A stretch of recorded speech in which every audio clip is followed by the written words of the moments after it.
ওরে চাঁদের মতো মুখটারে তোর মায়া ঝইরা পড়ে, তোরে নিয়া প্রেম নদীতে ডুবতে ইচ্ছা করে।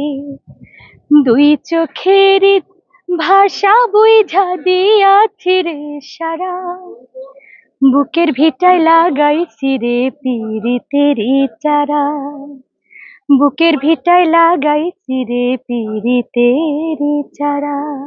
শ্রদ্ধেয় নিয়ার আহমেদ ভাইয়ার লেখা।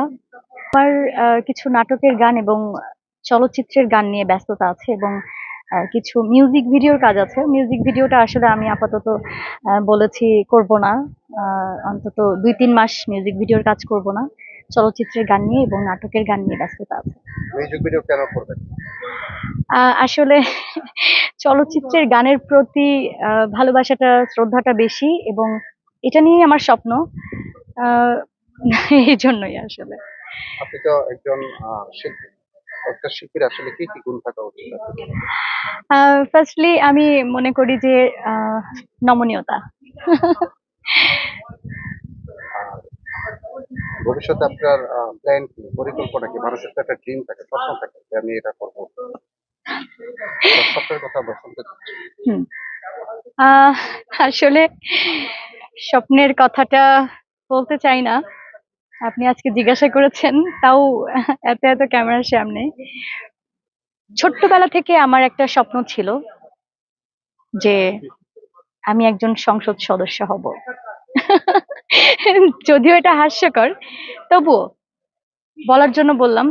এটা আসলে জানি না কতটা সত্য হবে, পূরণ হবে কিনা।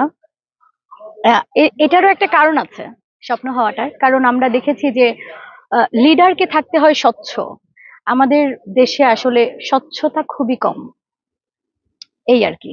একটা শিল্পীর যে সমস্ত কাজ নিয়ে সারাদিন ব্যস্ত থাকতে, অনেক চিন্তা ভাবনা, একটা স্ক্রিপ্ট পাওয়ার পরে হোক সেটা গান, হোক সেটা সিনেমা, যে একটা চিন্তা ভাবনার ভিতরে থাকতে হয়।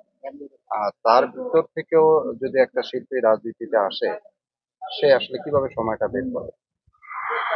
আসলে আমরা যেমন মানুষের কল্যাণে কাজ করি, মানুষের কল্যাণে কাজ করতে হলে আসলে ওই শিল্পীর জায়গা থেকেও করা যায়, যে কোনো জায়গা থেকেই করা যায়। ওই সূত্রেই